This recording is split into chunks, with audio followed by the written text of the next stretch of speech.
Buisit ako sa ex ko. Nag-PM ba naman? Sabi, parang ang cute mo ngayon. Pwede ba tayong lumabas sa February 14? Para tanga kasi yun, nakakasar. Hindi na ako. Please. Ayoko ng ganun, ex na ayun. Parang tanga. Tapos sabi niya pa, kain lang tayo sa labas, tapos ikaw na bahala kung saan mo gusto. Para kasi tanga nakaka... Hindi ko yung sisiputin, no? Parang tanga yun.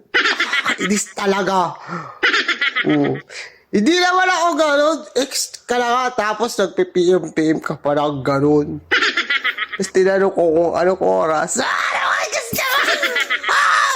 Hindi kasi, pero hindi ako available ng time na yun. Sabi ko, hindi ako available ng 3 o'clock, mga 7. Gano'n. Hindi, ayoko pala. Ayoko. Kasi ayoko talaga. Kakainis siya, ayoko nagpipim siya ng gano'n. Hindi ko na nga siya re-replyan. Bukas na lang. Ayoko na.